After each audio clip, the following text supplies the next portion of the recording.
नमो नमः। सद्यः छात्राः अधुना पठनस्य विषयः अस्ति स्वर्णकाकः, अर्थात स्वर्ण सोना काक कौवा, सोना का कौवा। अभी जो पढ़ने जा रहे हैं, आज का जो पढ़ने का जो विषय वस्तु है स्वर्ण काका, सोना कौवा। इसका मतलब ये सोना का कौवा हम लोग नहीं सुने थे। कौवा मतलब कौवा होता है, इसमें सोना गोल्ड का कौवा, ये तो डेफिनेटली एक तो आश्चर्य लग रहा है। तो ये स्टोरी के माध्यम में उसका नाम दिया गया। स्टोरी पढ़ने के बाद पता चलेगा स्वर्ण काकः क्यों दिया गया, स्वर्ण काका क्यों दिया गया है। तो अस्मिन् गल्पे प्रदर्शितम अस्ति, ये गल्प में प्रदर्शित किया गया, दो चीज प्रदर्शित किया गया गल्प के माध्यम से। लोभस्य लोभ करने से उसका रिजल्ट कैसे कड़वा होता है, और लोभ ना करने से उसका रिजल्ट कैसे स्वीट होता है। ये दो चीज को गल्प के माध्यम से तो गल्प पढ़ने के बाद पता चलेगा स्वर्ण काकः। इस स्वर्ण काकः सोना का जो कौवा स्टोरी का नाम है, क्यों दिया गया है। पुरा कस्मिंश्चित् ग्रामे एका निर्धना वृद्धा स्त्री न्यवसत्। पैराग्राफ वाइज पुरा कस्मिंश्चित् ग्रामे एका निर्धना वृद्धा स्त्री न्यवसत्। पूरा मतलब प्राचीन काल में किसी गांव में एक निर्धन धनी बूढ़ी औरत वास कर रही थी। निर्धना धना ही है, कस्मिंश्चित् कोई एक गांव था, जो गांव में एक बूढ़ी औरत थी, और वो बूढ़ी औरत धनी, उसके पास धन और दरिद्र थी। तस्याश्चैका दुहिता विनम्रा मनोहरा चासी। तस्याश्चैका, तस्याः एका, उसकी एक सुंदर और सुशील दुहिता, एक बेटी भी थी। एकदा माता स्थाल्यां तंडुलान् निक्षिप्य पुत्रीम् आदिदेश। एकदा माता, एक दिन, एकस्मिन् दिवसे माता, जो बेटी की मम्मी क्या की, थाली में तंडुलाम, चावल को रखकर पुत्री को आदेश दी थी, हे पुत्री सूर्या तपे तंडुलान खगेभ्यो लक्ष्य। ये पुत्री जाओ एक काम करो, ये थाली में मैं चावल को रख दूं, इसको क्या करो, बाहर में जाकर खगेभ्यो है, पंछियों से है, मैंने ये जो पंछी होते पंछियों से तो क्या करो, उनके खगेभ्यो पंछियों से उसको चावल को रक्षा करो। नहीं तो क्या हो जाएगा, ये पंछी लोग आकर सब चावल को खा देंगे, हम लोग दरिद्र, हम लोग धनी ने फिर कहाँ से मिलेगा, फिर भूख में रहना पड़ेगा। तो बेटी ये काम करो, जाओ बाहर में जो चावल में थाली में रख के आई हूँ, उसको ये जो पंछियों माल से उसको रक्षा करो। किंचित कालादनंतरम एको विचित्रकाकः समुद्य ताम उपजगामः।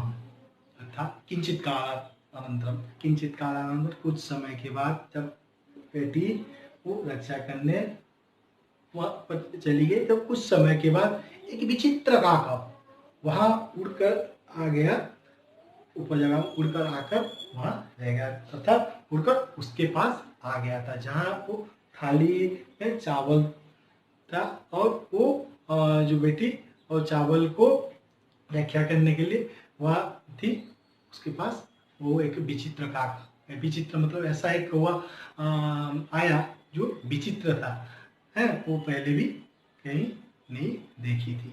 बस नेतादृश स्वर्ण पक्षु रजत चंचु स्वर्ण काकतया पूर्व दृष्ट। नेतादृश देखी है, वो जो कौवा उड़कर उसके पास आ गया था, वो कौवा को देखकर वो बेटी सोच रही है, नेतादृश न एतादृश, ऐसे जो कौवा स्वर्ण पक्ष, कैसा कौवा, स्वर्ण पक्ष, उसका जो पंख है सोना से संपृक्त, सोना से भरपूर है, और रजत चंचू, और उसका जो चोंच है चांदी से संलग्न है, उसका चोंच चांदी का है और उसका पंख सोना का है। स्वर्ण काकतया पूर्व, उसके द्वारा कभी भी वो दर्शन नहीं हुआ था। अर्थात वो जो बेटी थी है, वो जो लड़की थी, कभी ऐसा सोना से पंख होने वाला और रजत से चोंच होने वाला कभी कौवा को नहीं देखी थी, है। तो वो देखकर थोड़ा आश्चर्य, वो भी घबरा गेरी। एतादृशकः कः अस्ति, स्वर्णकाकः, स्वर्णपक्षः, रजतचंचु अपि काकः अस्ति। सोना से भरपूर और चांदी से चोट बनने वाला भी कौवा है। वाह, चमत्कार है। तम तंडुलान खादंतम हसंतम च विलोक्य बालिका रोदितुम आरा। बस कौवा क्यों आया था? चावल को खाने के लिए आया था, उसको दिखाने के लिए तो नहीं आया था ना, है, क्योंकि चावल मालूम था। बस तो तम तंडुलम खादम, वो चावल को खाते हुए और हसंतम, हंसते हुए, वो कौवा क्या क्या स्वर्ण स्वर्ण खा कर क्या कर रहा था? चावल को खा रहा था और हंस भी रहा था, खाते का हंस रहा था। बिलो की ये चीज देखकर, बिलो के मतलब दुष्पा देखकर, है, बालिका रोदी तुम्हारा था, वो लड़की रोने लगी थी, रोना शुरू कर दी थी। बस तम निवारयन्तीम, सा प्राप्त है, रो रो कर रोना शुरू कर दी डेफिनेटली, क्योंकि मम्मी का कहना था कि जाओ और चावल को जो पंछी लोगों से रक्षा करो। लेकिन क्या हुआ, वो स्वर्ण युक्त काका वो चावल को खाना शुरू कर दिया था, खा खा कर कौवा भी हंस रहा था। तो वो चीज देखकर लड़की रोने लगी थी, रो रो कर तब निवारयन्ती, उसको मना कर रही थी, निवारण कर रही थी, निवारण मना करती करती प्रार्थना, उसको प्रार्थना कर प्रेयर किया, उसको रिक्वेस्ट करके। तो बोली तंडुलान माँ बच्चा, हे काका तंडुलान माँ बच्चा, अर्थात ये चावल को आप मत खाइए। बस ये रिक्वेस्ट और प्रार्थना भी की, और ये लड़की कौवा को चावल खाते हुए कौवा को देखकर रिक्वेस्ट की कि ये चावल मत खाओ। मदीया, क्यों? मदीया माता अतीव निर्धना वर्तते, मदीया माता, मम माता, मम जननी है, मेरी जो माँ है वो निर्धना, मतलब धनी ने, अर्थात मेरी माँ धनी ने, मतलब हम लोग धनी ने, हम लोग के पास कोई संपत्ति नहीं है।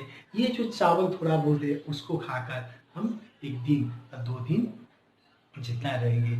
मैं उनको प्रार्थना कर रही हूँ, मैं आपको रिक्वेस्ट कर रही हूँ, ये चावल आप मत खाइए। स्वर्ण पक्ष का प्रोवाच माँ सूचः, स्वर्ण पक्ष, स्वर्ण पक्ष पहले डिस्कस किए, स्वर्ण सोना जिसका पंख सोना से भरपूर था, स्वर्ण पक्ष युक्त वो काक प्रोवाच अवध बोला था। अर्थात लड़की की बात सुनकर कौवा ने रिप्लाई दिया, माँ सूचा, अर्थात सूचा मतलब शोक, दुख, है ना, दुख मत करो, माँ मतलब मत, है मत, दुख मत करो, मैं जो ये चावल को खा लिया इसलिए दुख मत करो। दुख से कारण नास्ति, दुखम माँ करो, शोकम माँ करो, है ऐसे कारण, क्यों मैं बोल रहा हूँ दुख मत कीजिए। सूर्योदयात् प्राक् ग्रामात् वही पिप्पल वृक्षम अनुत्वा गंतव्य। एक काम करना, मैं आज चावल को खा लिया, दुख मत करो। मैं एक चीज बोल रहा हूँ, क्या? सूर्योदयात् प्राक्, प्राक जो पंचमी, सूर्योदय से पहले, कल जब सूर्योदय जब होगा उससे पहले क्या करना? ग्रामात बही, गांव के बाहर, बही मतलब बाहर, अब गांव के बाहर पिप्पलम वृक्षम, एक पीपल का पेड़ है, वो पीपल पेड़ को अनुसरण करते हुए, उसको माइंड में सोचते हुए, अनुसरण करते हुए क्या करना? त्वया गंतव्य, तुम जाना चाहिए। अर्थात कल सूर्योदय होने से पहले गांव के बाहर एक पीपल का पेड़ है, वहां तुम जाना। अहम, वहां जाकर क्या करना? ये ऑब्वियसली प्रश्न आ सकता है? अहम तुभ्यम तंडूल मूल्यम दास्यामि, वहां जाकर वहां मस्ती करने के लिए मैं नहीं बोला रहा हूं कि वहां जाकर तुम रोना धोना करोगी, इसीलिए मैं नहीं बुला रहा हूँ। बुलाने का कारण मैं इसीलिए बोला हूँ, अहम तुभ्यम तंडूल मूल्यम दास्यामि, मैं वहां तुमको तंडूल मूल्यम, तंडूल से मतलब जितना तुम्हारा चावल को मैं खाया हुआ चावल का मूल्य, उसका जितना कष्ट होगा, उसका मूल्य जितना होगा वो मैं तुमको वहां दूंगा। हर्षिता बालिका निद्रा न लगे। बस ये बात सुनकर चला गया। ये बात सुनने के बाद वो लड़की हर्षिता, पूरा हर्षिता मतलब आनंदिता, खुश हो गई। निद्रा हम अपनी न लेवे, अतः रात में उसको नींद भी नहीं है। ऑब्वियसली यदि चावल खाने के बाद, चावल लस्ट होने के बाद यदि रिकवरी हो रहा है, वो यदि उसका मूल्य देने के लिए बोल रहा है, तो डेफिनेटली उससे बड़ी खुशी की बात और नहीं हो सकता। तो रहस्य था पूरा, खुश होकर उसको नींद निद्रा में न लगे, वो नींद और उसको प्राप्त नहीं, नींद भी नहीं आए हैं। वो खाली सोचने लगे कैसे सुबह होगा, सुबह से पहले हम वहां जाकर हो जाएंगे और मेरे तंदूर मेरे जो चावल का मूल्य है लेकर आ जाऊंगी। बस सूर्योदयात पूर्वम एव सा तत्वोपस्थिता। सूर्योदय के पहले नेक्स्ट मॉर्निंग हो गया, सूर्योदय से पहले प्राक पहले वो वहाँ उपस्थित होगी, प्रेजेंट अर्थात वहाँ पहुँच गई। वृक्षस्योपरि विलोक्य सा आश्चर्यचकिता संजाता यः तत्र स्वर्णमय प्रासादो वर्तते। वृक्षस्योपरि विलोक्य, वहाँ पहुँच गई, वहाँ पहुँचकर देखकर आश्चर्य हो गई। पहले तो आश्चर्य हो गई थी, स्वर्ण काकर रजत चंचु देखकर आश्चर्य हुई थी। फिर दूसरा आश्चर्य, फिर उसका चावल का मूल्य मिलने वाला है। तीसरा क्या है, वहां जब पहुंचा, जब पीपल पेड़ के नजदीक पहुंच गई थी, वहां और एक चीज देखकर पूरा उसका दिमाग पूरा लहरा गया, ऐसे देखने लगी।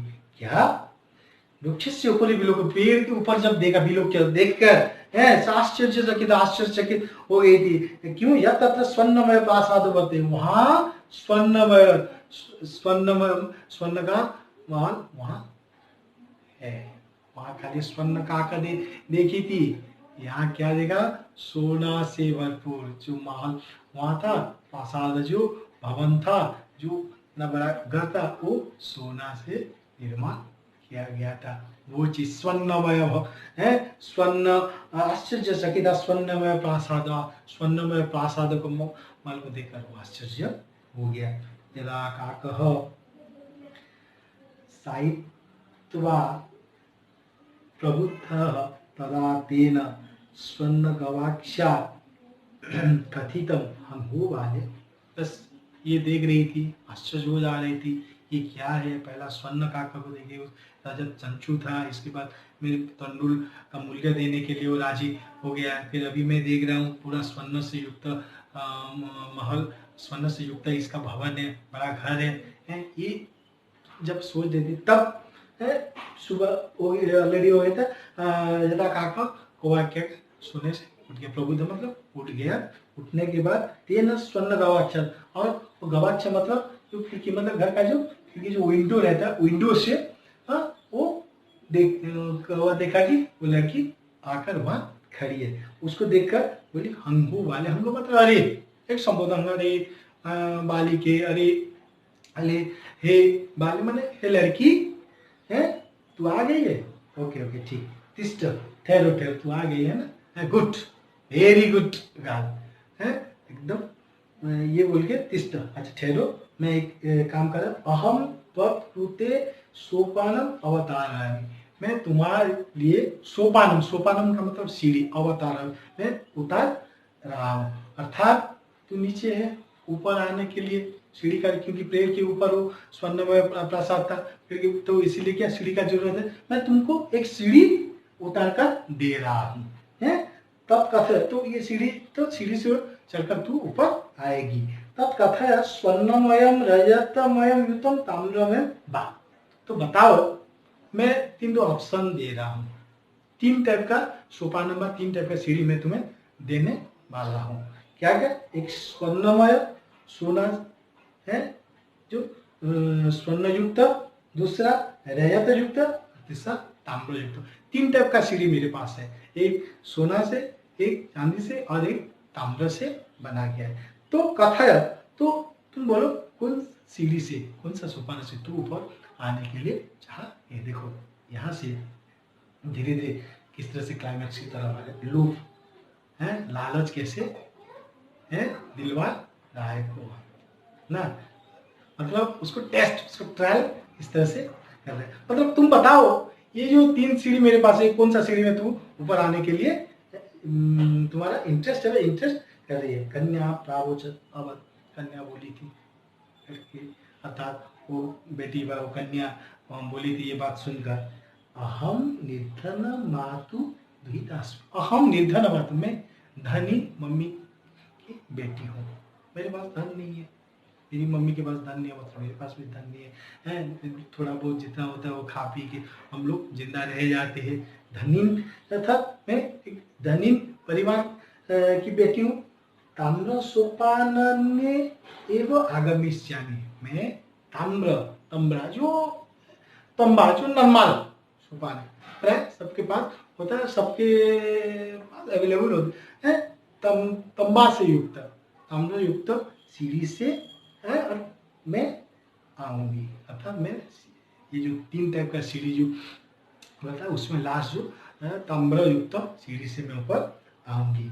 और क्यों देखो, क्योंकि उसके मन में था परम स्वर्ण सोपाने ने सा स्वर्ण भवन भास साध, अर्थात ये क्यों सोची थी, ये तो चाहती तो पूरा सोने की सीढ़ी में आ जाती ना। उसको पता था कि मैं एक निर्धन अर्थात धनीन मम्मी की बेटी हूँ। आज एक दिन के लिए मैं सोने सीढ़ी से जाऊँ था, क्या हुआ, कल तो फिर मेरे होगा। मैं